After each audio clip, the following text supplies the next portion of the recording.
Assalamualaikum warahmatullahi wabarakatuh. Salam guru penggerak. Perkenalkan, saya Akidatut Talia, calon guru penggerak angkatan 11 dari Kabupaten Bondowoso.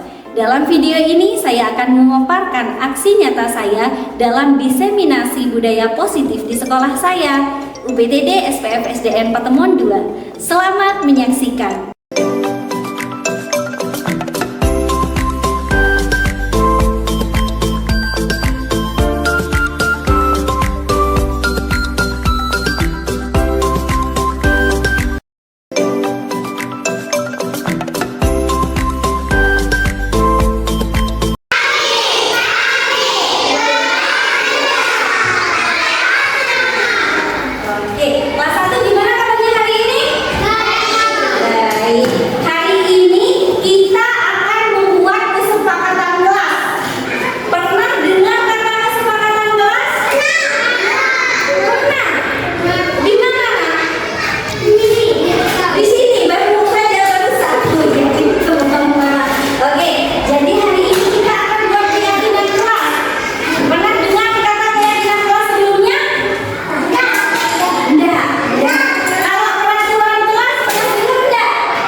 Senang sekali, seru sekali.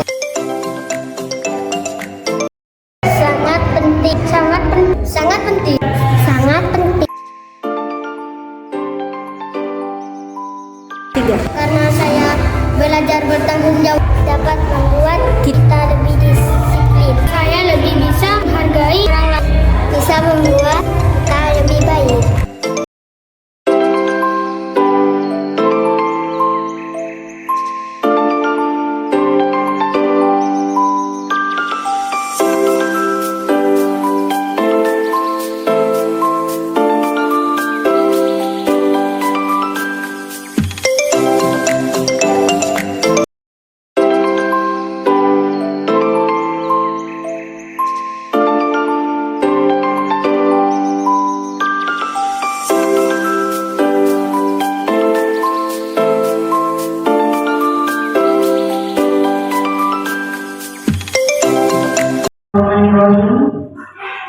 Mohon perhatian, acara diseminasi budaya positif CGP Angkatan 11 Kabupaten Bondowoso akan dimulai.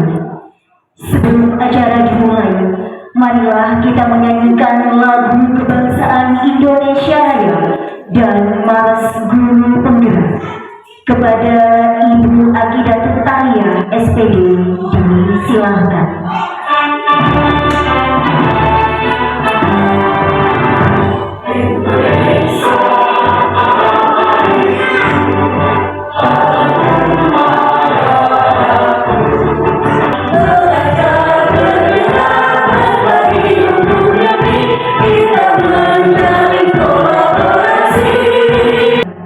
Acara selanjutnya sambutan Bapak Kepala Sekolah UPTD SPF SDM Patemon 2 Kecamatan Tolosari. Kepada yang terhormat Bapak Suhartono SPD MPD dihaturkan. Budaya positif ya, penyakit-penyakit yang ada di dalam kita, penyakit iri dan tidak seperti ini akan terkikis dengan sendirinya. Mari budaya positif ini tetap kita kembangkan di lembaga kita. Banyak sekali budaya positif yang bisa kita lakukan. Atas waktunya Ibu Moderator, Ibu Akidatul Talia, Bapak Kepala Sekolah yang terhormat, Bapak Ibu Guru hebat yang sangat saya hormati. Izin menyampaikan diseminasi disiplin positif CGP Angkatan 11 Kabupaten Bondowoso. Seperti yang sudah dijelaskan bahwa konsep inti dalam menciptakan budaya positif di sini ada 6 yang harus kita lakukan. Baru sekolah kita menjadi lingkungan yang berbudaya positif. Apa saja konsep inti itu? Nah, di sini sudah ada. Yang pertama, disiplin positif, teori motivasi, hukuman, penghargaan, dan restitusi, keyakinan kelas, kebutuhan dasar manusia, 5 posisi kontrol, dan segitiga restitusi. Baik, Bapak Ibu, kita beralih pada fokus pada yang pertama, disiplin positif. Menurut Bapak Ibu, apa sih disiplin positif? Karena sudah kita gaung-gaungkan anak-anak harus disiplin. Sekarang yang mungkin ada yang mau menjelaskan apa sih disiplin positif? Monggo Bapak Ibu. Apa disiplin positif? Budia? Monggo. Monggo dipakai mic-nya ya.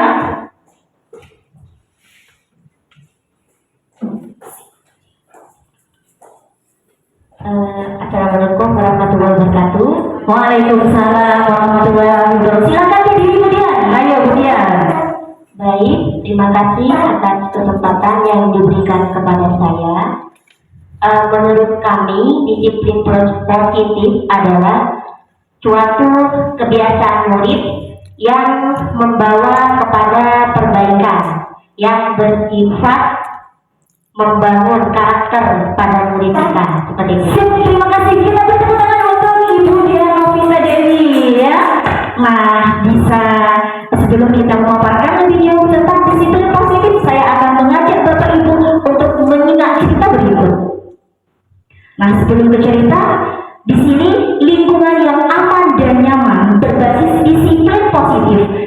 sekolah akan berdampak secara maksimal pada perkembangan dan pembentukan karakter peserta didik. Jadi kalau kita ingin membangun karakter, maka disiplin positif kuncinya. Baik, next. Baik Bapak Ibu, terkait disiplin positif, mari kita lihat cerita pertama di sini. Kita lihat bahwa ada gambar 3 anak yang sedang boncengan menggunakan seragam sekolah dan tidak memakai helm. Kira-kira apa alasannya? Kenapa mereka tidak mematuhi aturan yang sudah ada? Kira-kira apa alasannya? Ya, ada yang bisa menjelaskan? Kok berani sih? Apa alasannya? Ya, Baru pemikir akhirnya kalau goncangan. belum memikirkan akhirnya, dampaknya kalau tidak menggunakan helm. Ada lagi yang mau menyampaikan? Kebetulan Pak polisinya itu ada di luar gambar ya. Mungkinkah di sini ada Bapak polisi? Di dalam gambar, adakah gambar Pak polisi di sini? Tidak ada. Berarti anak-anak itu tidak menggunakan helm karena tidak ada yang mengawasi, tidak ada Bapak polisi yang bertugas. Karena Pak polisinya sedang ada di pertemuan 2, ada di sana, keluar dari tempat ya. Nah, begitu. Jadi siswa ini tidak tahu risikonya, manfaatnya menggunakan helm. Kita tepuk tangan untuk Bu Muji. Ya, luar biasa sekali ya ibu-ibu hebat. Inilah tugas kita ya untuk mengadakan diseminasi ini. Saya yakin guru-guru yang ada di sini hebat-hebat semua, bisa menelurkan siswa-siswa yang memiliki pendidikan karakter kuat. Baik, selanjutnya kita beralih pada cerita yang nomor 2. Monggo. Nah, di sini dalam cerita kedua di sini cerita pada tahun 60-an. Seorang profesor psikolog membuat sebuah percobaan menarik. Meminta anak kecil untuk duduk di kelas sendirian dan diberinya sebuah permen, serta meminta kepada anak tersebut untuk tidak memakannya selama 15 menit. Jika berhasil, maka anak tersebut akan diberikan 2 permen. Apakah berhasil Bapak Ibu? Nah, ternyata dari 600 orang yang diuji, cuma sepertiganya yang berhasil. Kebanyakan gagal di menit-menit pertama dan ada yang mampu bertahan sampai menit-menit terakhir. Tetapi akhirnya gagal juga. Nah, 30 tahun kemudian, pada tahun 90-an, anak-anak yang sama diteliti lagi oleh profesor tadi. Ternyata ditemukan ada korelasi yang menarik antara kemampuan menahan diri saat tes waktu dulu dengan kesuksesan mereka di masa dewasa. Orang yang berhasil menahan godaan permen ternyata memiliki kehidupan yang lebih baik. Sementara yang gagal, mereka cenderung tergoda oleh godaan-godaan kehidupan, seperti godaan narkoba, seks, kriminal, sehingga mereka menjalani kehidupan yang relatif kacau dibanding anak-anak yang mampu menahan diri. Nah, jadi anak ini tergoda oleh permen. Sudahkah anak ini menerapkan budaya positif? Tergoda oleh permen tadi, tergoda oleh penghargaan. Bagaimana Bapak Ibu sudah mulai muncul? Apakah disiplin positif itu sudah mulai remang-remang ya? Baik, kita lihat slide selanjutnya. Nah, dari 2 cerita tersebut bisa diambil kesimpulan bahwa salah satu kunci sukses adalah disiplin. Dan disiplin seperti apakah yang dimaksud? Di sini adalah disiplin positif. Disiplin yang bukan karena takut hukuman atau tergiur oleh iming-iming hadiah atau adanya pengawasan dari luar. Oleh karena disiplin positif berbeda dengan disiplin biasa yang mungkin sudah kita kenal dalam sistem pendidikan dan pengasuhan selama ini. Ya, jadi disiplin positif tidak ada ketergantungan dengan adanya hukuman maupun imbalan. Baik, selanjutnya Baik, nah ini dia. Apakah disiplin positif itu? Disiplin positif merupakan suatu cara penerapan disiplin yang mengajarkan anak bertanggung jawab dan menumbuhkan kesadaran diri berdasarkan nilai-nilai kebajikan. Luar biasa tadi jawabannya Bu Muji, kemudian juga yang mengatakan menumbuhkan karakter juga betul Bu Muji yang mengatakan tadi karena mereka tidak tahu, tidak ada kesadaran diri untuk menggunakan helm ya. Padahal anak-anak itu hanya karena takut pada polisi jadi menggunakan helm. Harusnya anak-anak menggunakan helm karena ada kesadaran diri sendiri untuk menjaga keselamatan dan keamanan bagi dirinya sendiri. Baik Bapak Ibu, Ki Hajar Dewantara di situ mengatakan, di mana ada kemerdekaan, disitulah harus ada disiplin yang kuat. Sungguh pun disiplin itu bersifat self-disiplin, yaitu kita sendiri yang mewajibkan kita dengan sekeras-kerasnya. Jadi disiplin itu harus ditimbulkan oleh diri kita sendiri. Nah, tapi itu sama saja, sebab jikalau kita tidak cakap melakukan self-disiplin, wajiblah penguasa lain mendisiplinkan kita. Siapakah penguasa lain? Guru. Orang tua itu berhak mendisiplinkan kita, tapi ada tanda kutipnya Bapak Ibu. Dan peraturan demikian harus ada di dalam suasana yang merdeka. Jadi jangan semena-mena kita membuat aturan, menghukum atau menyangsi anak, tapi lakukanlah dengan suasana yang merdeka, yang tetap memposisikan anak sebagai poin penting dalam mencapai tujuan kita. Baik, disiplin positif lebih ke arah disiplin diri yang mengontrol diri dalam melakukan segala tindakan. Bisa dipahami Bapak Ibu? Bisa ya? Baik, selanjutnya. Nah, di sini berkenaan dengan nilai-nilai kebajikan atau 6 institusi dari 6 institusi atau organisasi. Di sini ada 6 nilai-nilai kebajikan. Cuman ya, di sini nilai profil pelajar Pancasila itu sudah merangkum dari semua nilai-nilai kebajikan. Masih ingat? Masih ingat lagunya? Masih ingat? Yuk berdiri lagi. Kita bernyanyi bersama. Bulan bisa ke depan untuk mempraktekkan, bisa menyanyi di depan. Silakan kita bertepuk tangan untuk Ibu. Bapak Ibu dipersilakan bisa duduk kembali. Inilah nilai-nilai karakter dari profil pelajar Pancasila yang menjadi tujuan kita pada pembelajaran disiplin positif hari ini. Baik, next selanjutnya. Nah, Bapak Ibu, agar ini lebih kepada penguatan, di sini ada disiplin positif, bedanya dengan disiplin biasa. Kita lihat, disiplin positif dikendalikan oleh kesadaran internal, kesadaran dalam diri sendiri. Sementara disiplin biasa dikendalikan oleh kontrol eksternal, entah itu karena takut kepada hukuman atau karena diberikan penghargaan. Sekarang kita berpikir, disiplin yang ada pada anak didik kita lebih ke arah mana? Jika lebih kepada disiplin biasa, mari kita tuntut anak-anak sehingga memiliki disiplin positif. Kemudian yang kedua, dikendalikan oleh kesadaran internal tentang adanya konsekuensi logis dari setiap tindakan.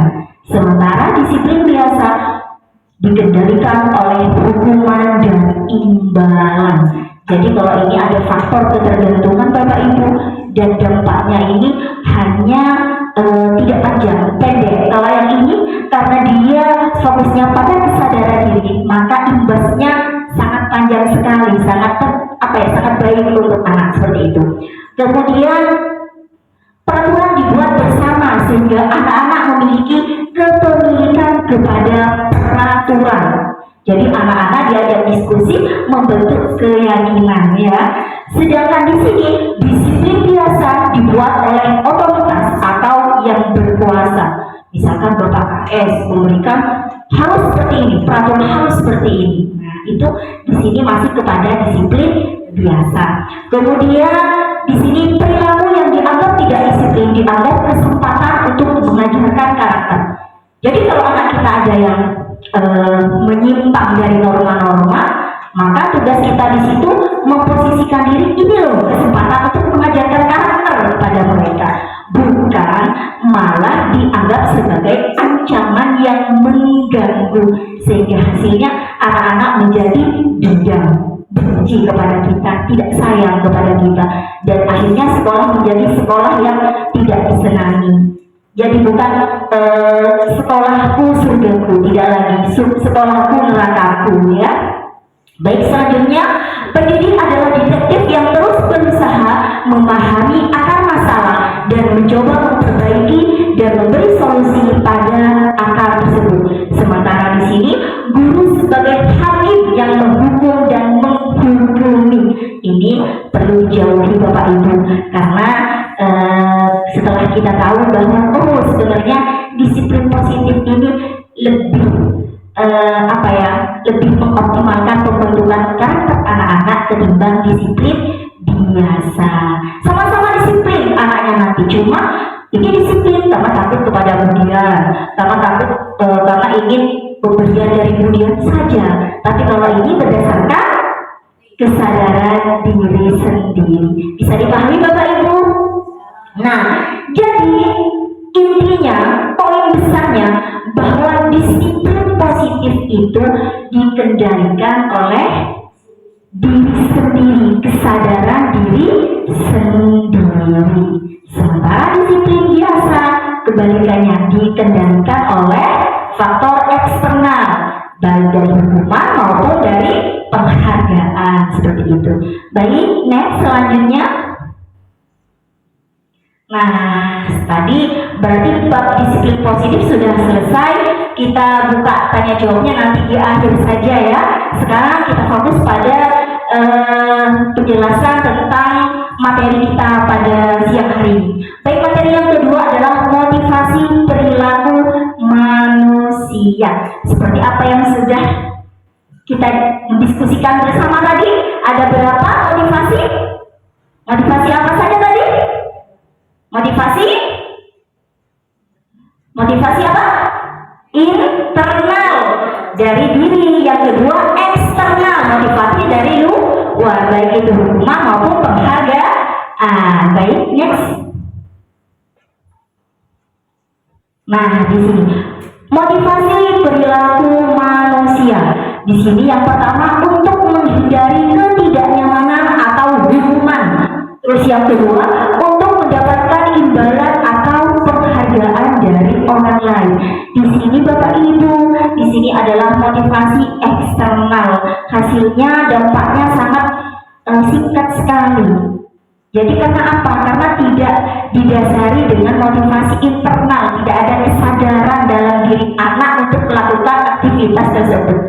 Jangan jauh-jauh, contohnya saya sendiri. Ketika anak saya itu belajar, saya tanyakan, kamu kok rajin ya?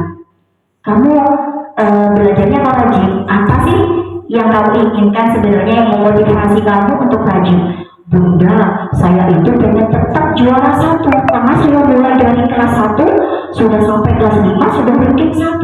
Kelas 6 masa saya tidak mau ranking? Benar ya. Tapi di situ adalah motivasi eksternal, tidak saya inginkan. Begitu mengikuti CGP ini, saya perlahan-lahan bertanya kembali. Nah, menurut kamu penting tidak belajar? Ya penting Bunda. Kalau saya pengen jadi polisi, saya tidak belajar, tidak tahu apa-apa, masa saya lulus tes? Nah, berarti belajar itu penting ya buat kamu. Nah, dari situlah saya mulai mengarahkan sehingga anak saya itu mulai menginginkan dan menghargai diri sendiri, ingin menjadi apa yang dia inginkan dengan nilai-nilai yang mereka percaya. Nilai-nilai apa yang mereka percaya? Dengan saya belajar, maka saya akan bisa mencapai kesuksesan. Baru ini, baru ke nomor kesekiannya. Nanti kalau kita sudah belajar dengan rajin, pasti kita akan mendapatkan imbalannya. Seperti itu Bapak Ibu. Baik, selanjutnya. Nah, di sini motivasi internal untuk menjadi orang yang mereka inginkan dan menghargai diri sendiri dengan nilai-nilai yang mereka percaya. Sebaiknya hindari hukuman dan pemberian penghargaan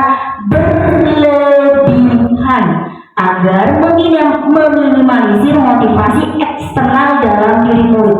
Jadi karena murid seperti ini kita beri hadiah, karena murid seperti ini kalau bisa sekarang kita kurangi Bapak Ibu. Kenapa?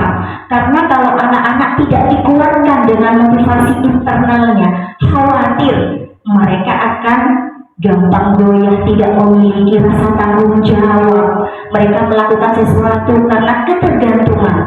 Seperti apa yang saya katakan tadi, saya takut sama Budian, karena akan dihukum sama Budian.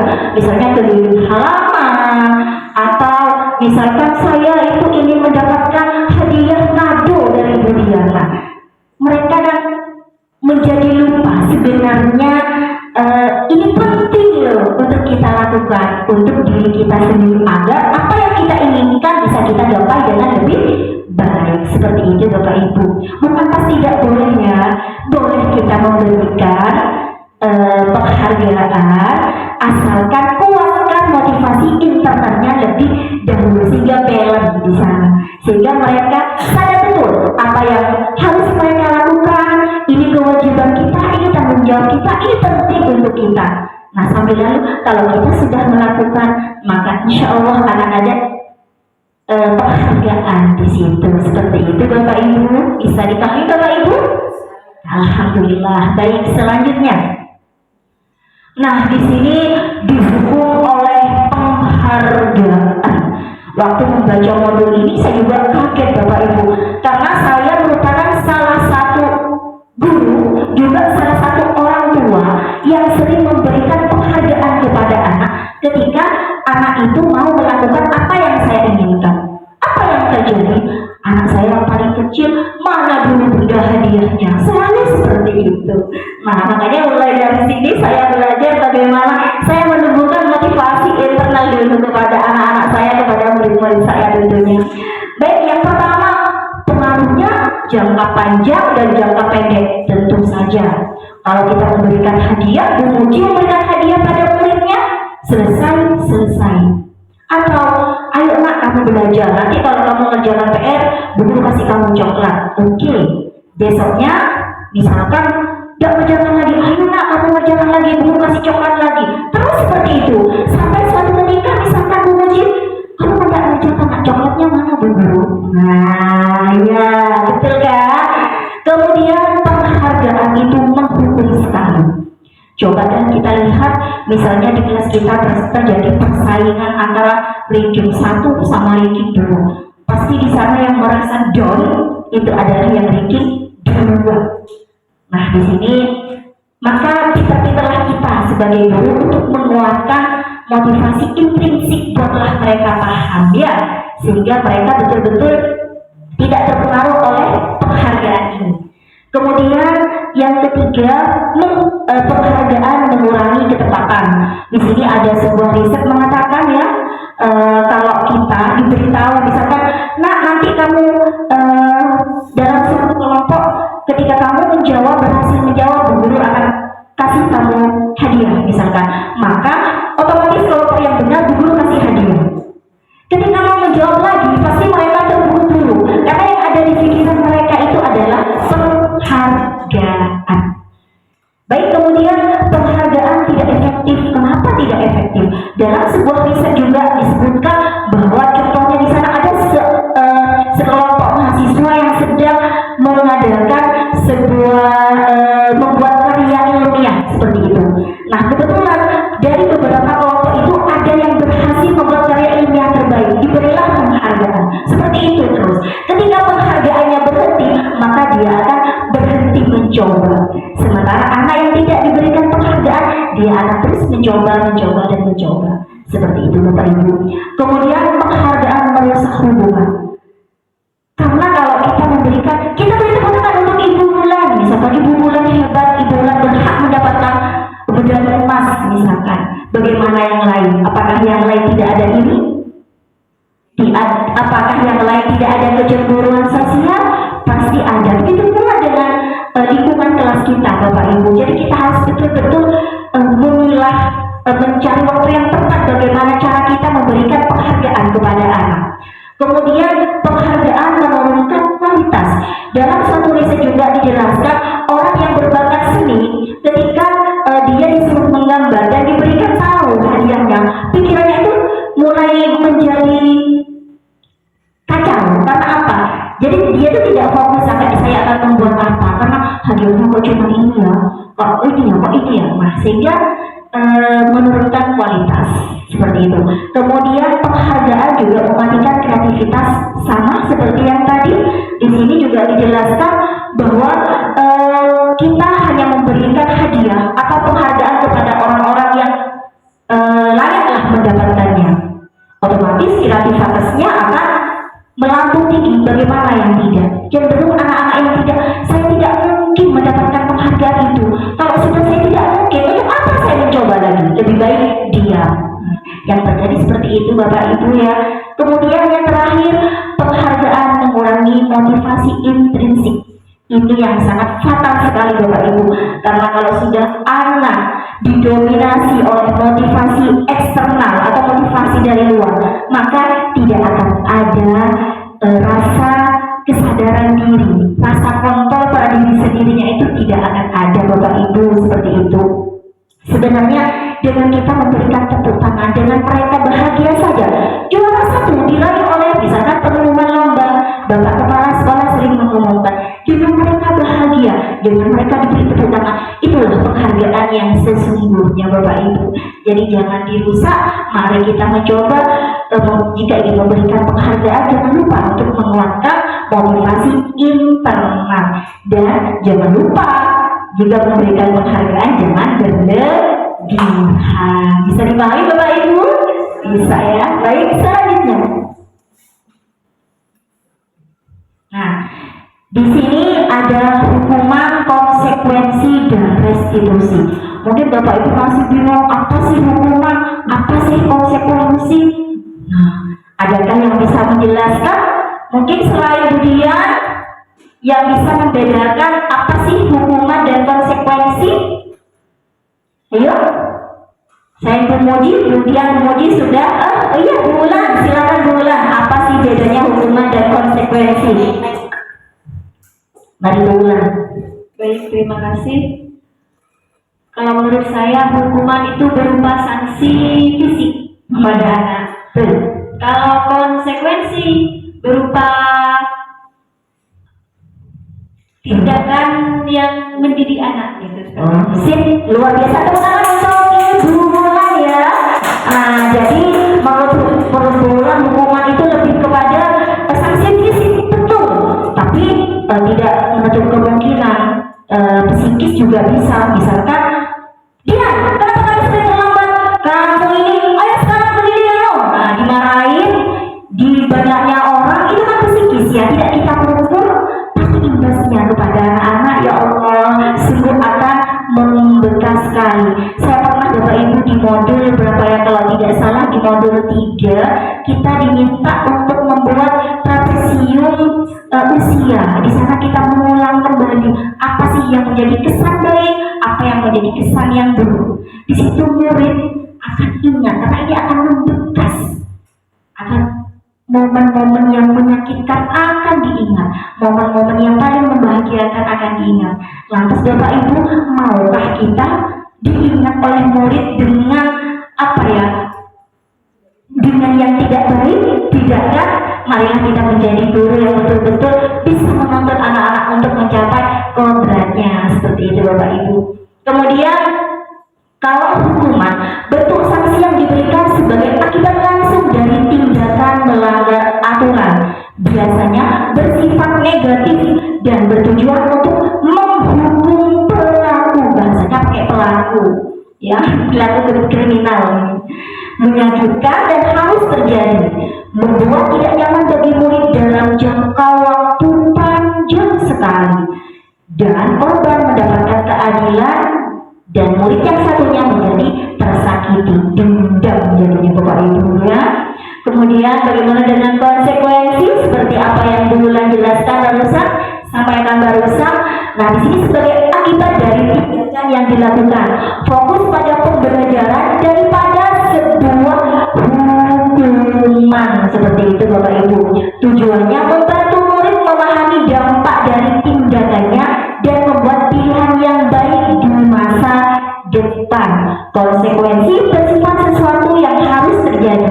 Biasanya anak akan membuat tidak nyaman bagi murid dalam jangka waktu yang pendek, korban merasa diabaikan, murid akan dibuat tidak nyaman, ya, tapi pendek masanya. Beda dengan hukuman tadi, ini membekas Bapak Ibu.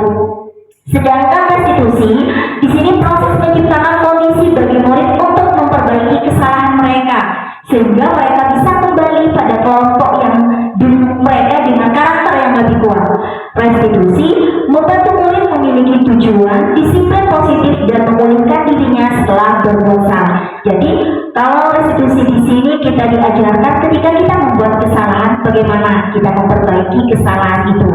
Langkah apa yang harus kita lakukan? Nah, di sini guru akan membuat pertanyaan bermakna sehingga murid membantu murid menyelesaikan permasalahan yang ada. Murid merasa terbantu. Karena apa? Karena guru betul-betul membantu menyelesaikan masalah yang ada. Di sini dampaknya sangat bagus sekali. Selanjutnya di situ perbedaan hukuman, konsekuensi, restitusi. Di sini kalau hukuman betul-betul kita dari Bapak Ibu ini menciptakan identitas gagal, ya. Sementara identitas itu di sini konsekuensi dan restitusi. Nah, di sini sesuatu yang menyakitkan harus terjadi, sesuatu harus terjadi. Restitusi merupakan pilihan untuk bagaimana cara kita mengambil langkah untuk menyelesaikan permasalahan. Kemudian tidak nyaman untuk murid untuk jangka waktu panjang kalau hukuman, kalau konsekuensi jangka waktu pendek. Sedangkan ini menguatkan murid dalam jangka waktu panjang. Jadi ini dikuatkan karakternya Bapak Ibu. Kemudian korban mendapatkan keadilan. Iya, maka misalkan dua orang bertengkar, maka korbannya akan mendapat keadilan karena itu dihukum sebesar-besarnya bersama oleh Bapak dan Ibu guru. Ya, kemudian di sini korban bisa diabaikan, ya, mungkin diganti atau bagaimana caranya. Nah, di sini korban mendapatkan ganti bagi restitusi. Kalau di sini korban bisa diabaikan. Kemudian di sini anak akan tersakiti, yang konsekuensi anak dibuat tidak nyaman, tapi durasinya pendek. Yang ini anak akan mendapatkan penguatan, Bapak Ibu. Next. Sama, yang kedua juga seperti itu. Di sini yang kedua ini negatif hasilnya, yang ini netral, yang konsekuensi, yang restitusi tadi positif. Contohnya, awas kalau dilakukan lagi ya, nanti awas kamu. Nah, ini hukuman. Ini yang tadi konsekuensi, lakukan apa yang saya katakan. Kalau ini yang restitusi, apakah hal ini yang sesungguhnya ingin kamu lakukan, nak? Misalkan, nah, di sini beda ya. Di sini modelnya paksaan, di sini modelnya stimulus dan respon, di sini modelnya teori kontrol. Sudah bisa next? Nah, sama di situ saya buat per slide ya. Nah, ini kesimpulannya bahwa hukuman itu bersifat tidak terencana atau tiba-tiba. Jadi kita tidak melakukan kesepakatan dulu bersama murid, moro-moro dihukum. Dari mana kok bisa bosnya dihukum seperti itu? Ya karena kamu salah, cuma seperti itu. Jadi anak itu tidak tahu konsekuensi apa. Misalnya kita melanggar peraturan, kita melanggar keyakinan kelas. Anak itu tidak tahu konsekuensinya apa. Moro-moro si bu guru tadi langsung menghukum, menindak seperti itu namanya hukuman, Bapak Ibu ya. Nah, anak atau murid tidak tahu apa yang akan terjadi dan tidak dilibatkan. Hukuman itu hanya bersifat satu arah, hanya dari pihak guru yang memberikan, dan murid hanya menerima suatu hukuman tanpa melalui suatu kesepakatan atau pengarahan dari pihak guru, baik sebelum atau sesudahnya. Hukuman yang diberikan bisa berupa fisik, tadi katanya berulang, tidak hanya fisik tapi psikis juga. Murid akan disakiti oleh suatu perbuatan atau kata-kata. Oke, next. Nah, di sini sementara konsekuensi, nah di sini sudah terencana atau sudah disepakati, sudah dibahas dan disetujui oleh murid dan guru. Umumnya betul-betul konsekuensi dibuat oleh pihak guru atau sekolah. Dan murid sudah mengetahui sebelumnya konsekuensi yang akan diterima bila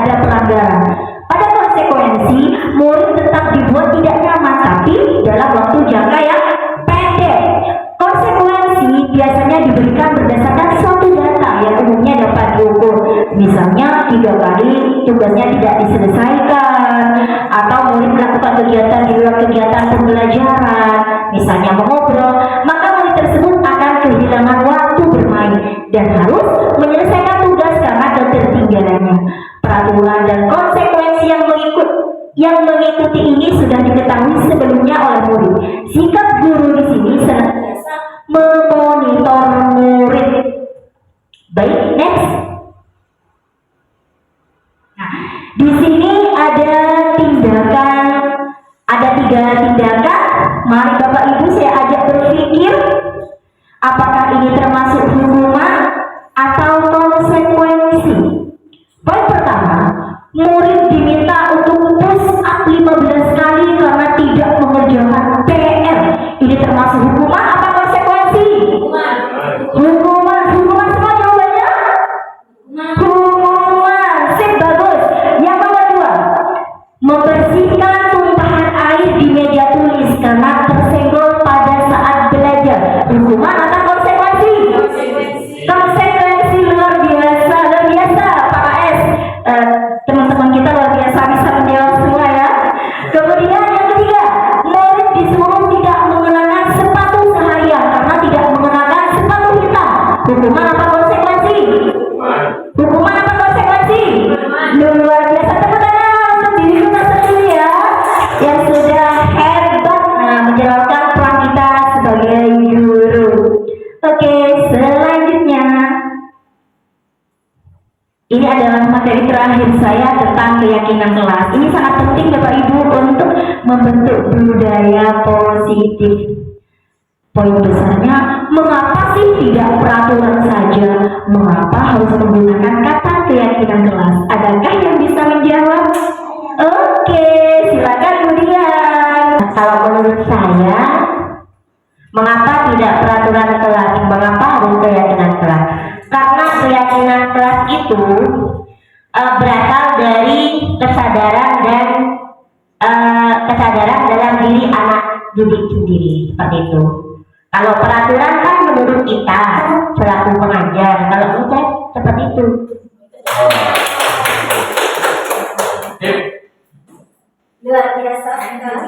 Luar biasa sekali jawabannya ya. Mari kita intip slide di depan ini. Nah, sebelum kita membahas kenapa bukan peraturan, kok kenapa harus mengapa kita memiliki peraturan harus menggunakan helm bila mengendarai kendaraan roda 2? Apa alasannya? Mengapa kita memiliki peraturan harus menggunakan helm bila mengendarai kendaraan roda 2?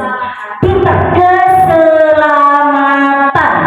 Ya, nomor 1. Nomor 2, mengapa kita memiliki peraturan membuang sampah di tempatnya? Kebersihan lingkungan untuk menguji. Yang nomor 3, mengapa kita memiliki peraturan harus datang tepat waktu? Di sini Dr. Maksipul. Nah, jadi ya luar biasa sekali. Sebentar dulu ya, luar biasa sekali ya. Jadi tadi keselamatan, kemudian kebersihan, kemudian disiplin, itulah keyakinan kita. Ya, jadi jangan peraturan lagi, tapi kepada keyakinan. Ya, nah di sini untuk motivasi intrinsik dalam jiwa. Ya, kembalikan pada nilai-nilai keyakinan, karena akan lebih menggerakkan seseorang dibandingkan mengikuti serangkaian peraturan. Bisa dibagi Bapak Ibu? Bisa ya. Baik, selanjutnya.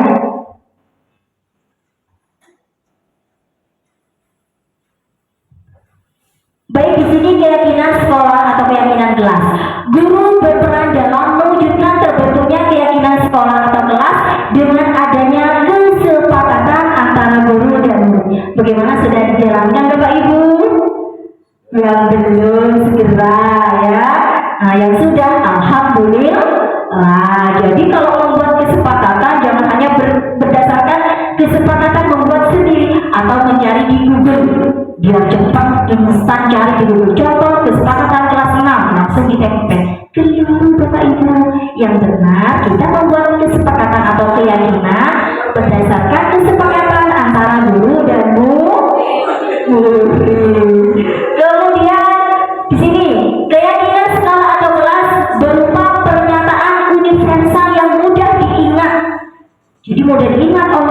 berarti jangan banyak. Kalau bulan berkeyakinan biasanya satu papan itu habis papannya. Nah, itu jangan ya. Nah, jadi yang simpel saja. Kemudian dipahami dan harus diterapkan dalam lingkungan sekolah. Next, Bu Akidah.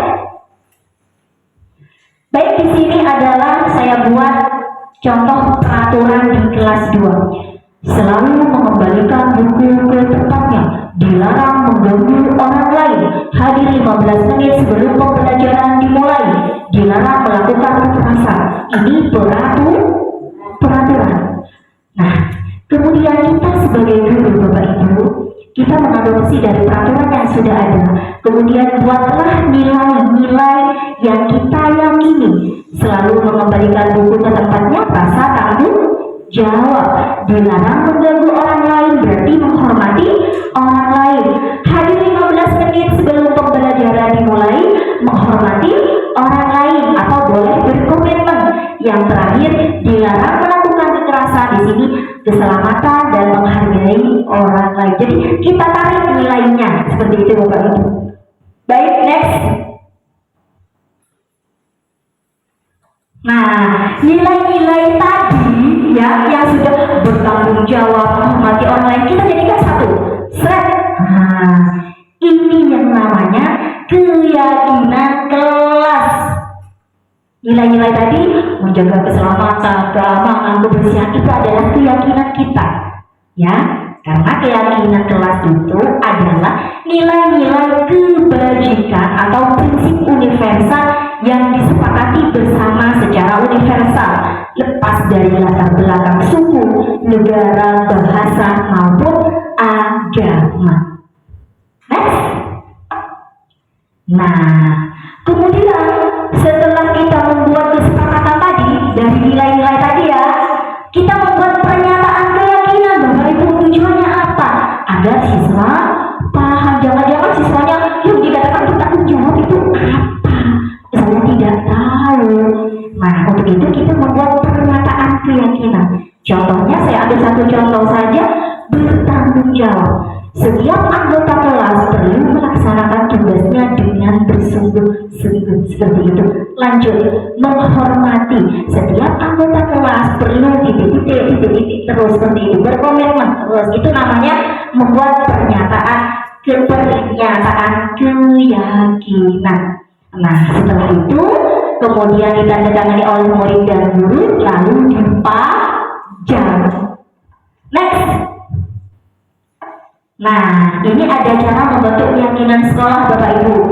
Jadi yang pertama, membuat keyakinan kelas melibatkan semua warga kelas. Oke, paham. Terus yang kedua, keyakinan kelas hendaknya tidak terlalu banyak seperti yang di bulan 2 sampai sepapan. Ya, bulan ya. Nah, itu sehingga mudah diingat atau dipahami oleh seluruh warga kelas ya. Kemudian menggunakan kalimat positif. Contohnya menggunakan kalimat positif, misalkan jangan membuang sampah di sembarang tempat. Itu diganti, jalannya dihilangkan.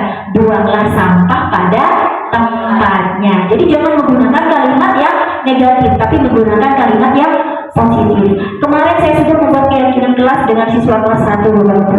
Jadi dilarang berkeluyuran, dilarang naik ke atas kursi, pokoknya dilarang. Apakah saya tolak? Tidak. Saya tulis dulu, kemudian saya rubah menjadi kalimat positif. Kemudian yang keempat, keyakinan kelas sebaiknya sesuatu yang dapat diterapkan di lingkungan tersebut. Pasti, kalau tidak bisa diterapkan, ya jangan dibuat keyakinan. Kemudian perlu adanya tinjauan kembali keyakinan kelas dari waktu ke waktu agar tetap relevan sesuai dengan zamannya. Kodrat zaman kalau katanya Kak Hadi, seperti itu. Baik, next. Di sini ada prosedur pembentukan keyakinan sekolah atau kelas. Jadi ini langkah-langkahnya. Mempersilahkan warga sekolah atau murid-murid di sekolah atau kelas untuk berjuang pendapat. Jadi menyatakan pendapatnya. Setelah itu mencatat semua masukan warga sekolah di papan tulis atau di kertas besar agar terlihat semua warga kelas. Yang ketiga, susunlah keyakinan kelas sesuai prosedur, gantilah kalimat-kalimat dalam bentuk negatif menjadi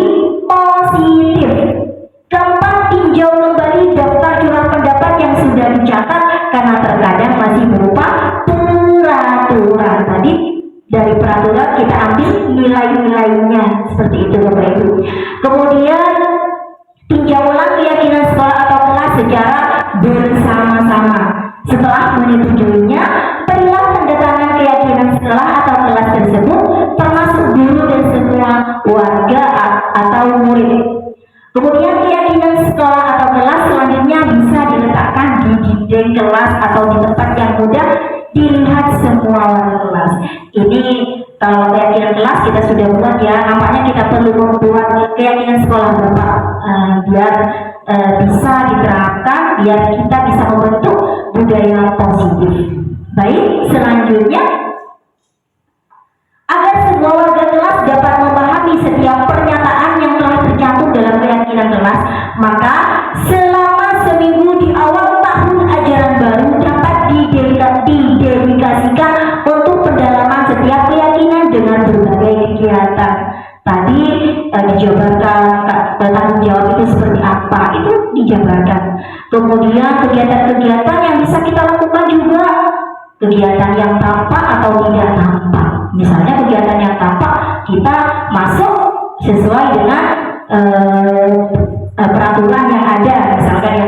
Kemudian kegiatan tidak tampak tidak mengerjakan PR di rumah. Nah itu kegiatan yang tidak kita lihat kan. Nah, kemudian kegiatan tugas saya atau tugas kamu, tugas guru dan tugas murid. Jadi tugasnya guru 1, 2, 3, 4, 5, tugas murid 1, 2, 3, 4, 5 seperti itu. Next. Contoh keyakinan kelas. Di sini ada contoh keyakinan kelas. Ini saya buat dari kelas rendah dan kelas tinggi. Bahasanya harus lebih sederhana lebih sederhana kelas rendah daripada kelas tinggi. Contohnya yang kelas 1, setiap anggota kelas perlu belajar.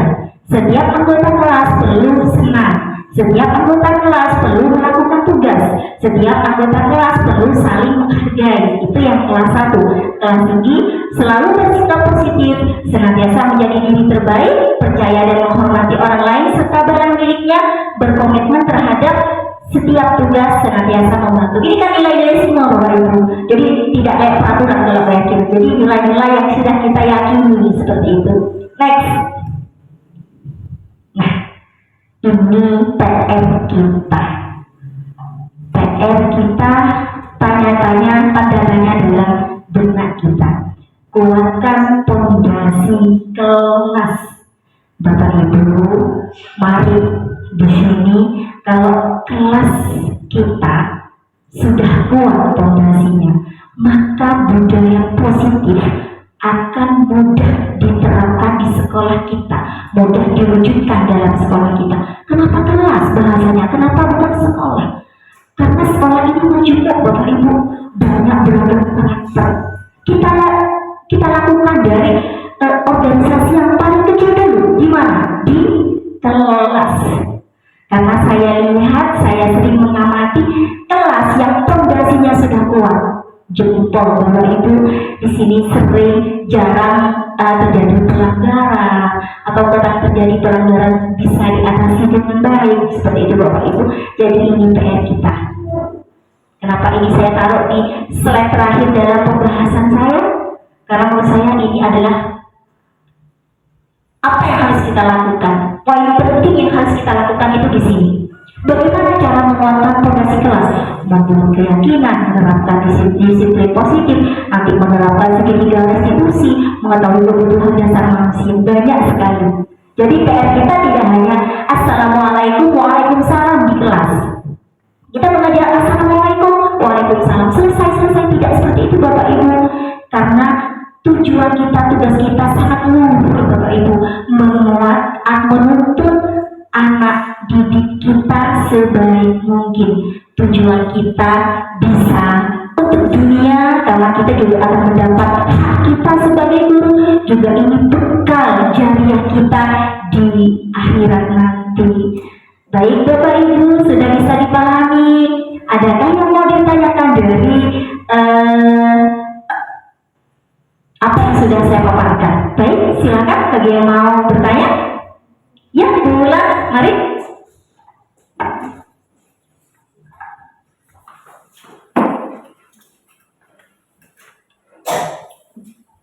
Saya mau bertanya, bagaimana cara membuat keyakinan kelas, sementara anak-anak dan guru-guru itu yang diketahui kan peraturan kelas ya, bukan keyakinan kelas. Jadi begitu, gimana caranya membuat keyakinan kelas?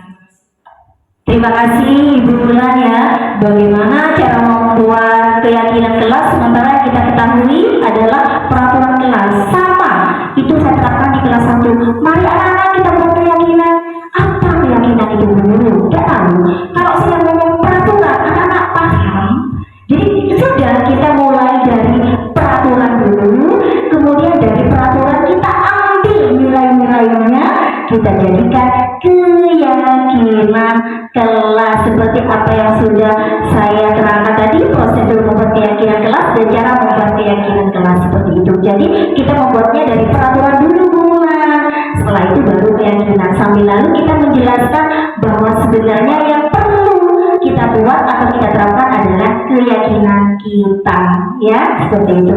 Bagaimana? Bisa dipahami, Bulan? Bisa. Ada. Baik Bapak Ibu, ada kuis untuk mengukur sejauh mana kita menguasai materi yang sudah kita pelajari agar lebih efektif. 1, 2, 3, 4, 5, 6. Dan ini juga saya masukkan ya. Jadi Bapak Ibu silakan berhitung, mulai Pak Saiful. 1, berhitung. 1, 2, 1, 2 ya. Pak Saiful. Kelompok 1 atau kelompok 2? 1, 2, 3. Mari silakan maju. Kelompok 1, ayo. Kelompok 1. Kelompok 1 silakan di sini. Mana lagi Pak? Ayo, kemudian pencet. Nah, tidak setuju. Betul, kelompok 1. Kelompok selanjutnya. Disiplin positif dikendalikan oleh kesadaran internal. Ayo. Ya, setuju. Betul. Ya, betul. Silakan untuk kelompok 2. Ayo, kelompok 3. Mencatat 100 kali di buku kalimat, saya tidak akan terlambat lagi karena terlambat.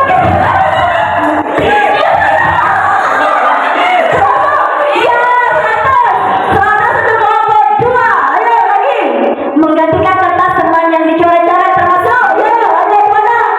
Ya, ada. Ya, 100. Seri ya. 200. Lain selanjutnya. Ya. Ya, 100. Masih juara. Kelompok 1 mendapatkan nilai 60. 60. Ini 50. ya, jadi yang menang adalah kelompok Pujian. Ya Allah, luar biasa.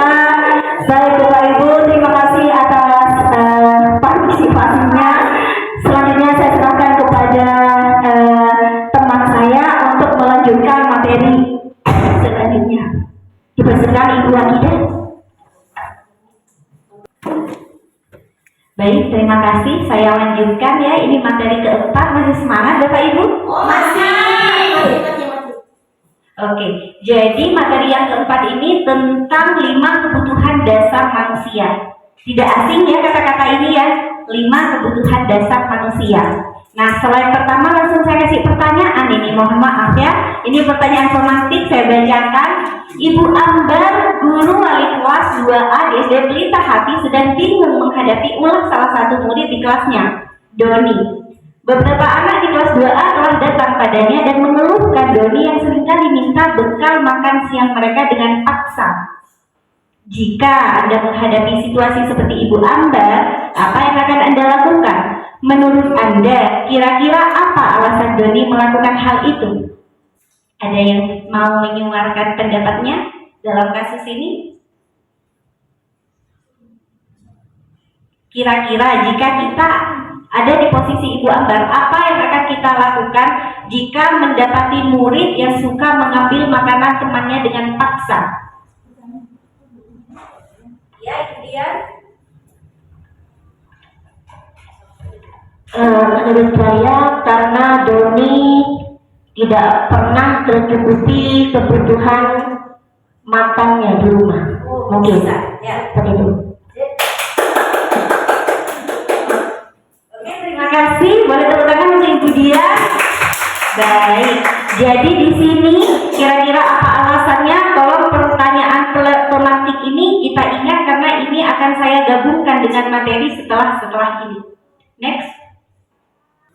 Setiap tindakan manusia itu memiliki tujuan tertentu, entah positif atau negatif.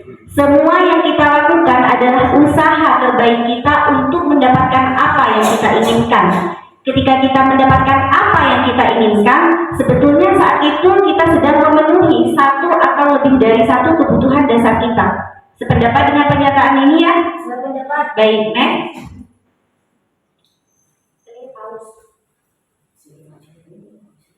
Nah, di sini ada 5 kebutuhan dasar manusia.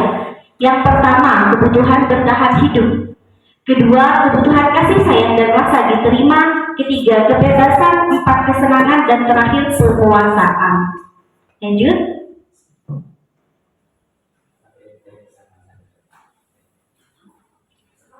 Yang pertama, kebutuhan untuk bertahan hidup. Kebutuhan bertahan hidup adalah kebutuhan yang bersifat fisiologis untuk bertahan hidup, misalnya kesehatan, rumah, makanan. Kebutuhan biologis sebagai bagian dari proses reproduksi termasuk kebutuhan untuk tetap bertahan hidup. Komponen psikologis pada kebutuhan ini meliputi kebutuhan akan perasaan aman. Nah, jika kita kaitkan kebutuhan tadi pada kasus Doni dengan kebutuhan, misal ketika kita tanya, Doni, kenapa kamu kok ambil makanan temannya? Ketika Doni menjawab, saya lapar bu, saya tidak diberi makanan sama orang tua, tidak diberi bekal, maka benar jawaban Budian tadi. Doni berusaha memenuhi kebutuhan untuk bertahan hidup. Next.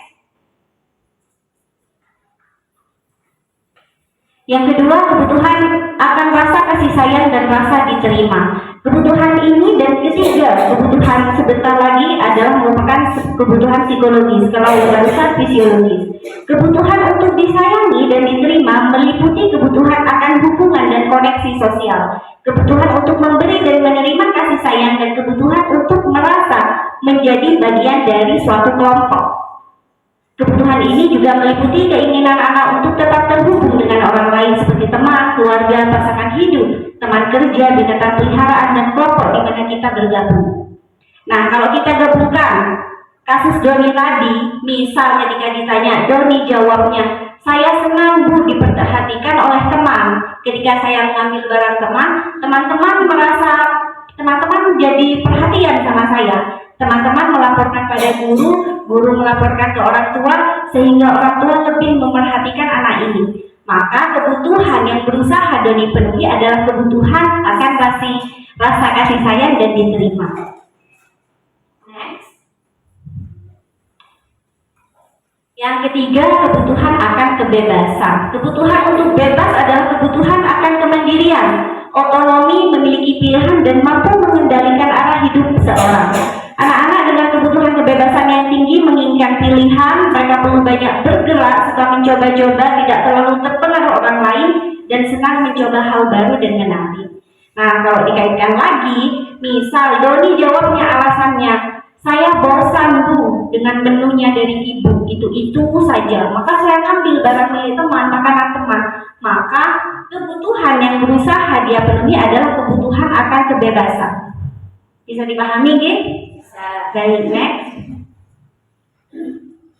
Yang keempat, kebutuhan akan kesenangan.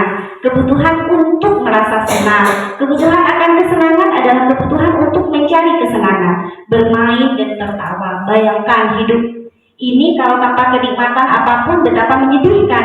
Gleiser di sini menghubungkan kebutuhan akan kesenangan dengan belajar. Semua hewan dengan tingkat intelijensi tinggi seperti anjing, lumba-lumba, dan primata itu bermain. Saat mereka bermain, mereka mempelajari keterampilan hidup yang penting. Manusia juga gitu, tidak berbeda. Anak-anak dengan kebutuhan dasar kesenangan yang tinggi biasanya ingin menikmati apa yang dilakukan. Nah, melihat slide ini, mereka bermain. Saya ingat tentang filosofi Ki Hajar Dewantara, di mana di sana Ki Hajar Dewantara itu ada satu konsep di dalam kelas yang boleh diterapkan adalah belajar sambil bermain. Ketika kita menerapkan belajar sambil bermain, anak-anak akan lebih fokus pada pembelajaran. Pembelajaran akan menyenangkan dan tidak akan membosankan. Setuju, deh? Setuju. Nah, jika kita kaitkan dengan kasus Doni tadi, misal Doni jawabnya, saya suka Bu lihat ekspresi teman-teman. Teman-teman itu lucu kalau barangnya saya ambil. Maka yang berusaha dia penuhi adalah kebutuhan akan kesenangan. Yang kelima, penguasaan, kebutuhan pengakuan atas kemampuan.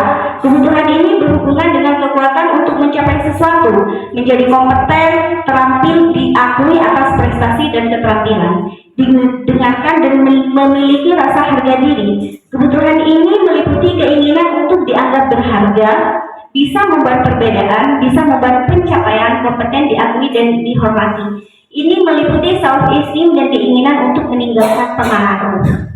Nah, kalau kita hubungkan, misal Doni jawabnya, saya merasa hebat Bu, teman-teman takut loh sama saya kalau barangnya diambil. Maka yang berusaha dia penuhi adalah penguasaan. Pasti adalah salah satu murid kita yang ingin selalu jadi pemimpin, ingin mengatur teman-temannya. Jadi setiap anak ada proporsi beda-beda dalam kebutuhannya. Ada yang penguasaannya tinggi, ada yang bertahan hidupnya tinggi, ada di kebutuhan lain-lainnya yang lebih tinggi. Jadi proporsi tiap anak beda. Maka kita harus mengetahui kebutuhan dasar ini agar bisa meminimalisir permasalahan yang ada di sekolah. Next. Semua orang akan berusaha untuk memenuhi kebutuhannya dengan berbagai cara. Bila mereka tidak bisa mendapatkan kebutuhannya dengan cara yang positif, mereka bisa melanggar peraturan atau melakukan hal-hal yang tidak sesuai dengan nilai-nilai kebajikan. Setuju ya? Setuju. Next. Glasser menyatakan bahwa kapasitas untuk berubah ada di dalam diri kita. Jika kita dapat mengidentifikasi kebutuhan apa yang mendorong perilaku kita, maka perubahan positif dapat dimulai dengan mencari solusi untuk memenuhi kebutuhan tertentu dengan cara yang positif. Modul ini tidak hanya berguna bagi kita sebagai guru, tapi juga berguna bagi diri kita sendiri, bagi kita sebagai orang tua di rumah, ataupun peran apa yang ada di dalam diri kita. Jadi jika kita bisa mengidentifikasi kebutuhan yang mendorong perilaku negatif kita bisa melakukan perubahan positif dengan cara mencari solusi untuk memenuhi kebutuhan itu dengan cara yang positif. Next.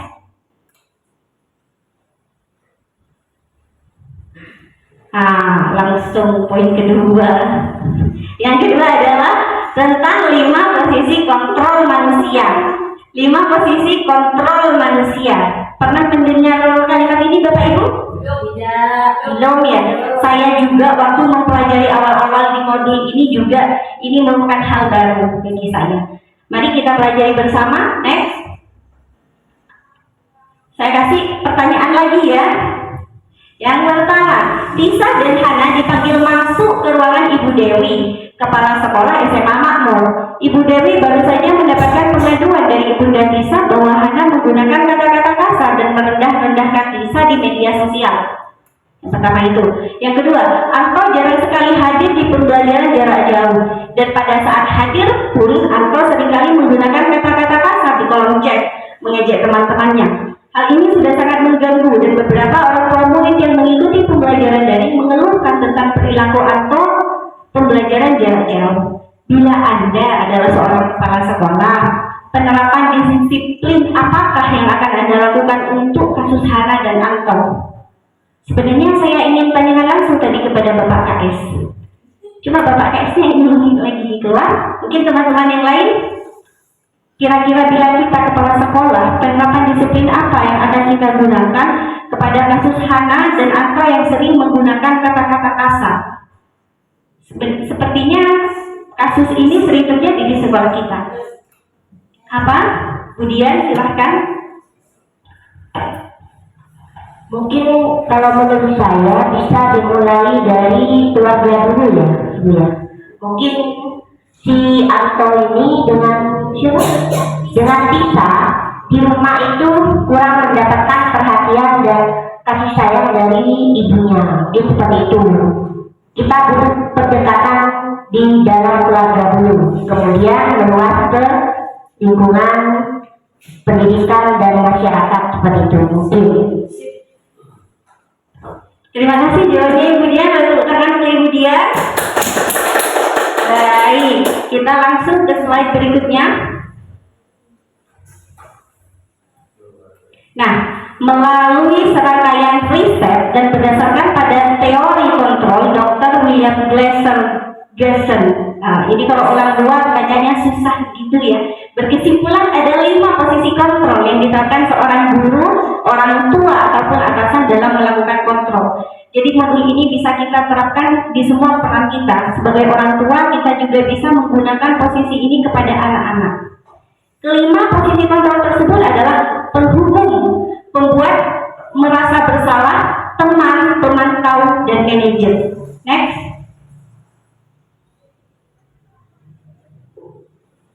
Penghubung. Dari gambarnya saja ini sudah gimana ya? Seorang penghubung bisa menggunakan hukuman fisik maupun verbal. Orang-orang yang menjalankan posisi penghubung senantiasa mengatakan bahwa sekolah memerlukan sistem atau alat yang dapat lebih menekan murid lebih dalam lagi. Guru-guru yang menerapkan posisi penghubung akan berkata, patuhi aturan saya, atau awas, kamu selalu saja salah, selalu, pasti selalu yang terakhir selesai. Guru seperti ini senantiasa percaya hanya ada satu cara agar pembelajaran bisa berhasil, yaitu cara dia. Apakah ini efektif? Tidak. Oke, next.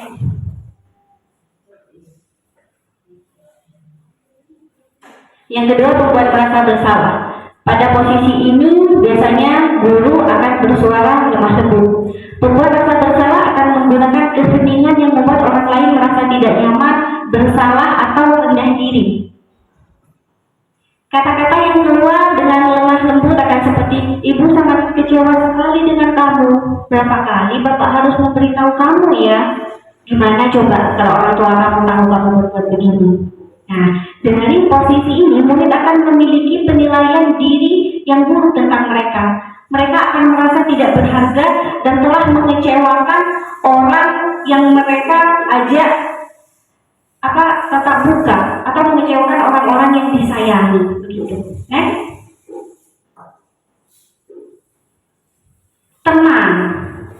Teman di sini berarti posisi ini tidak akan menyakiti murid, namun akan tetap berupaya mengontrol murid melalui persuasi. Posisi teman pada guru bisa negatif ataupun positif. Jadi dampaknya jika kita menggunakan posisi kontrol teman itu bisa berdampak positif, bisa juga negatif. Positif di sini berupa hubungan yang baik terjalin antara guru dan murid. Akan ada hubungan yang erat antara guru yang buruk. Posisi teman menggunakan hubungan baik dan humor untuk mempengaruhi seseorang. Nah, mereka sering berkata bahwa posisi teman gini, ayo bantulah demi bapak ya, ayo ingat tidak bantuan bapak selama ini. Ya sudah, kali ini tidak apa-apa, nanti ibu bantu bereskan. Hal negatif dari posisi teman adalah bila suatu saat guru tersebut tidak membantu, maka murid akan kecewa dan berkata, saya pikir bapak ibu guru adalah teman saya. Nah itu, jadi ada posisi negatif dan positifnya. Mereka akan dikecewakan dan tidak akan mau lagi untuk berusaha. Next. Yang keempat, pemantau. Pemantau berarti mengawasi. Pada saat kita mengawasi, kita bertanggung jawab atas perilaku orang-orang yang kita awasi. Posisi pemantau berdasarkan pada peraturan-peraturan dan konsekuensi dengan menggunakan sanksi atau konsekuensi. Kita dapat memisahkan hubungan pribadi kita dengan murid sebagai seseorang yang menjalankan posisi pemantau. Pertanyaan yang diajukan seperti, peraturannya apa? Apa yang telah kamu lakukan? Sanksi atau konsekuensinya apa? Seorang pemantau sangat mengandalkan perhitungan catatan data yang dapat digunakan sebagai bukti atas perilaku seseorang. Posisi ini akan menggunakan stiker, slip catatan, dan daftar cek. Oke, sudah ada berapa posisi guru yang barusan saya sampaikan? Jika masih ingat? 4. Ada 4. Yang pertama sebagai hukum. Kedua, pembuat merasa bersalah. Ketiga, teman. Keempat, pemantau. Yang terakhir, ini dia, sebagai manajer. Dari kata-katanya ini sudah manajer tinggi gitu ya posisinya ya kalau manajer. Nah, posisi terakhir di sini manajer adalah posisi di mana guru berbuat sesuatu bersama dengan murid, mempersilahkan murid mempertanggungjawabkan perilakunya, mendukung murid agar dapat menemukan solusi atas permasalahannya sendiri. Jadi kalau jadi manajer itu kita lakukan pendekatan kepada murid. Misal, yang kamu lakukan benar atau salah? Kira-kira kalau itu salah, kamu punya solusi enggak atas perbuatan kamu? Jadi kita memunculkan, seorang manajer itu memunculkan dalam diri murid solusinya. Kita hanya menuntun. Begitu. Next. Bermain peran, yuk kita bermain peran. Jadi di sini adalah sebuah kuis. Di sini yang hitam, tulisan hitam ini adalah clue-nya. Yang biru adalah percakapan. Jadi tak lagi saya akan meminta Bapak Ibu guru untuk maju ke depan untuk bermain peran tentang kalimat ini. Lalu teman-teman yang di depan akan menjawab kira-kira ini posisi kontrol apa. Begitu ya. Jadi kasusnya di sini Adi yang terlambat hadir di sekolah. Ingat ya, Adi terlambat datang ke sekolah. Saya minta bulan untuk maju ke depan.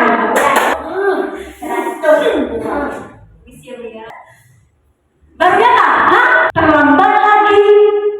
Pasti terlambat lagi. Selalu datang terlambat. Kapan bisa datang tepat waktu?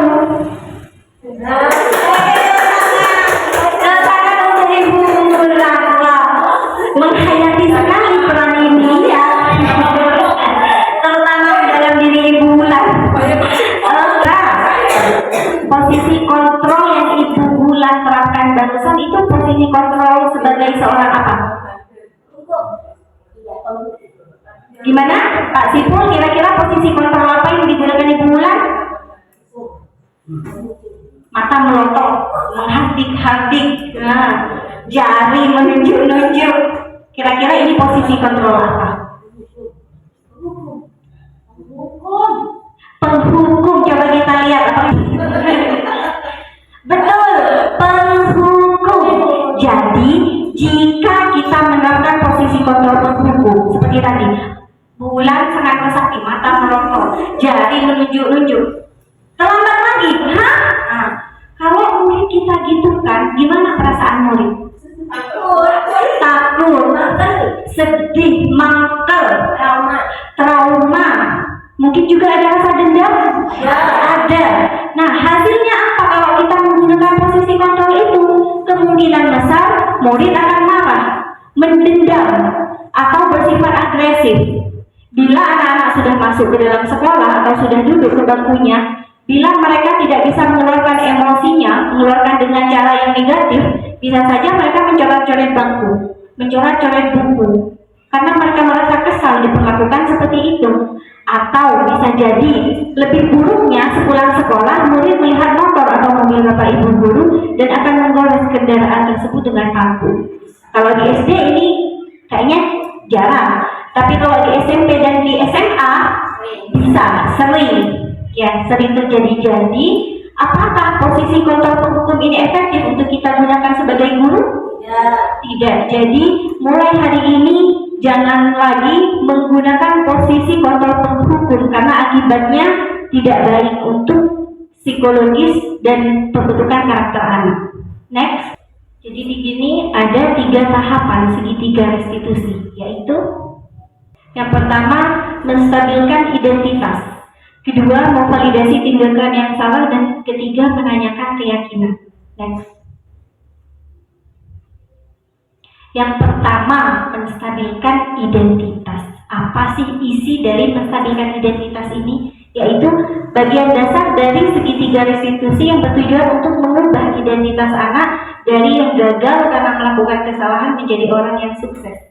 Anak yang melanggar peraturan karena sedang mencari perhatian adalah anak yang sedang mengalami kegagalan. Dia mencoba untuk memenuhi kebutuhan dasarnya namun ada benturan. Jikalau kita mengkritik dia, maka kita akan membuatnya dalam posisi gagal. Jika kita melakukan itu, kita mengkritik, kita akan membuat mereka dalam posisi gagal. Jadi jika kita dihadapkan dalam suatu kasus, alangkah baiknya kita menstabilkan identitas dalam diri anak terlebih dahulu. Caranya yaitu, kalau kita ingin menjadi reflektif, maka kita harus meyakinkan si anak dengan cara mengatakan kalimat-kalimat ini. Berbuat salah itu tidak apa-apa, manusia itu tidak ada yang sempurna. Bu guru juga pernah melakukan kesalahan itu, tapi kita bisa menyelesaikan ini. Ibu tidak tertarik mencari siapa yang salah, tapi ibu ingin mencari solusi dari permasalahan ini. Dari kalimat-kalimat ini bisa kita gunakan agar identitas anak itu menjadi lebih stabil. Kadang kalau anak-anak merasa emosi, kita tidak bisa bertukar pikiran dengan anak itu dalam keadaan yang tenang, maka kita tenangkan dahulu, kita stabilkan dulu identitas anak. Kalau kita mengatakan kalimat-kalimat tadi akan sangat sulit, bahkan hampir tidak mungkin membuat anak untuk tetap membangkang. Sebelum terjadi hal-hal lain yang bisa memperburuk keadaan, kita sebaiknya membantu anak untuk tenang dan kembali ke suasana hati di mana proses belajar dan penyelesaian masalah bisa dilakukan. Bisa dipahami ya? Oke, next. Yang kedua, memvalidasi tindakan yang salah. Setiap tindakan yang dilakukan dengan suatu tujuan, yaitu memenuhi kebutuhan dasar. Kalau kita memahami kebutuhan dasar apa yang mendasari sebuah tindakan, maka akan bisa menemukan cara-cara paling efektif untuk memenuhi kebutuhan tersebut. Nah, jika kita mendapati suatu kasus, kita dalam memvalidasi tindakan yang salah harus bisa menanyakan alasan. Kamu kenapa nak kok berbuat seperti itu? Lalu kita kaitkan dengan kebutuhan dasar yang harus kita penuhi. Maka nanti kita bisa menemukan solusi yang paling efektif dari masalah tersebut. Next. Kalimat yang mungkin bisa gunakan untuk memvalidasi kebutuhan mereka tanpa nada menghakimi. Kamu pasti punya alasan melakukan hal itu. Kamu patut bangga pada dirimu sendiri karena kamu telah melindungi sesuatu yang penting buat kamu. Seperti ini contoh-contoh kalimatnya yang bisa kita terapkan dalam validasi tindakan yang salah. Next. Kalau kita tolak anak yang sedang berbuat salah, dia akan tetap menjadi bagian dari masalah. Ya. Kalau kita tolak anak yang sedang berbuat salah, dia akan tetap menjadi bagian dari masalah. Namun, bila kita memahami alasannya melakukan hal tersebut, maka dia akan merasa dipahami. Maka dari hari ini, mari jangan asal-asal membuat hukuman sebelum kita tahu penyebabnya.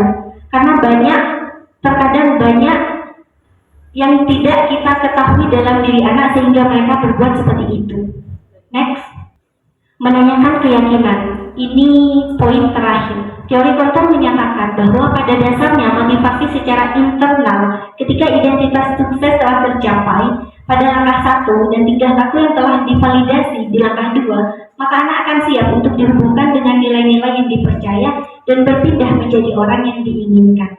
Maka sangat penting membuat keyakinan kelas agar tetap tertanam dalam diri anak sehingga mereka bisa menghubungkan sikap yang mereka lakukan dengan perilaku dan nilai-nilai yang mereka percaya.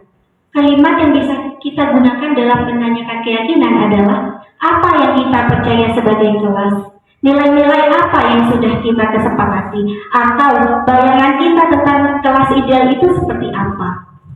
Bisa dipahami ya? Sudah mulai mengantuk lagi, perlu saya game lagi. Oke, next.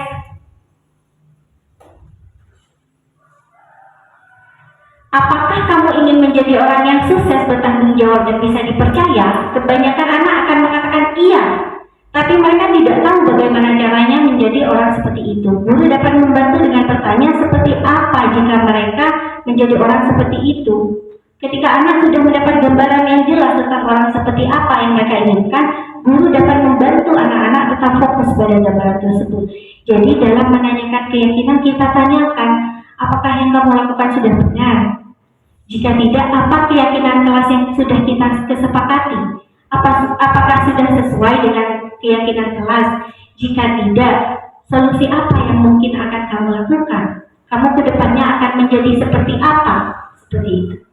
Next.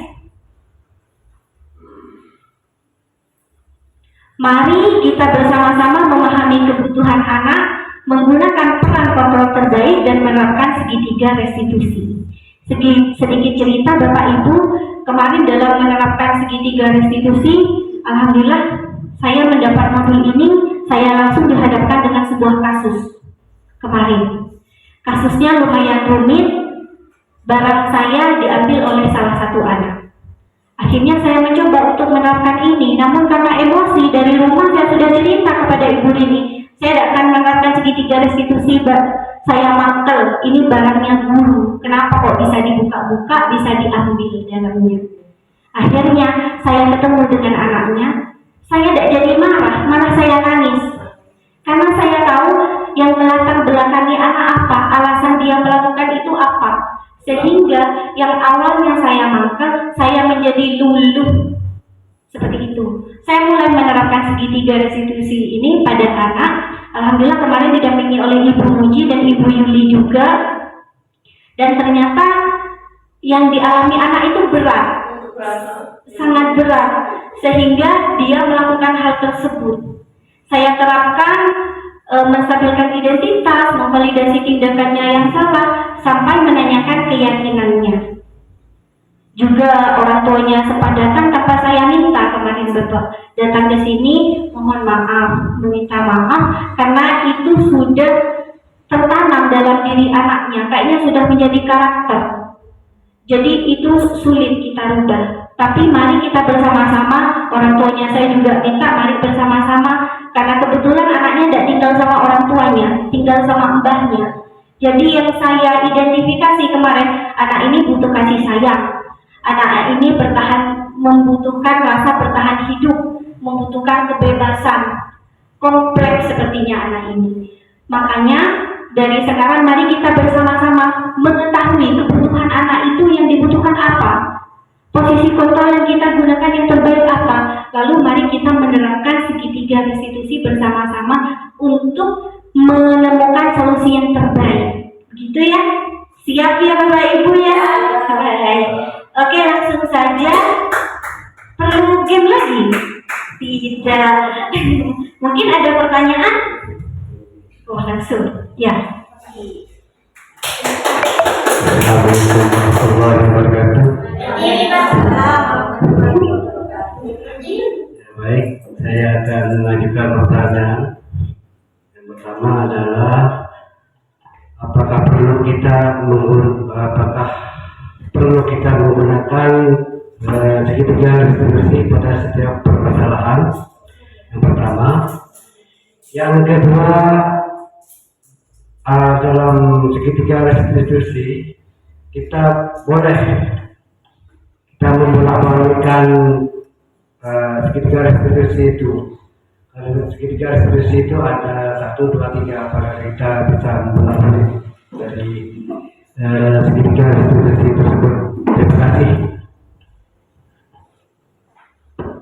Baik, terima kasih Pak Sipur. Jadi, apakah segitiga restitusi itu harus selalu kita terapkan dalam permasalahan? Tidak, tergantung kasusnya. Jika kasus itu bisa kita tangani tanpa segitiga restitusi, monggo. Tapi cara ini lebih efektif karena kita menenangkan anak, menstabilkan dirinya, kita memvalidasi tindakannya yang salah, lalu menanyakan keyakinannya. Apakah bisa dibolak-balik? Tidak, harus diikuti aturannya. Jadi dibuat dulu tenang anaknya, setelah itu kita tanya alasannya apa, lalu mencari solusi bersama-sama. Kalau bisa, munculkan solusi itu dalam diri anak. Tanyakan, kira-kira yang akan kamu rubah agar kamu tidak melakukan hal itu apa? Tanyakan ke diri anaknya. Misal anak jawab kayak tadi, lupa mengenakan topi, anak jawab, topinya saya taruh di dalam tas Bu, biar besok tidak ketinggalan. Oh boleh kamu lakukan seperti itu. Jadi tanyakan dalam diri anaknya. Seperti itu. Bisa dipahami Bapak? Bisa. Tepuk tangan dulu untuk kita semua. Sudah. Jadi Demikian diseminasi kegiatan pada siang hari ini. Terima kasih atas perhatiannya. Akhir kata dari kami, wassalamualaikum warahmatullahi wabarakatuh.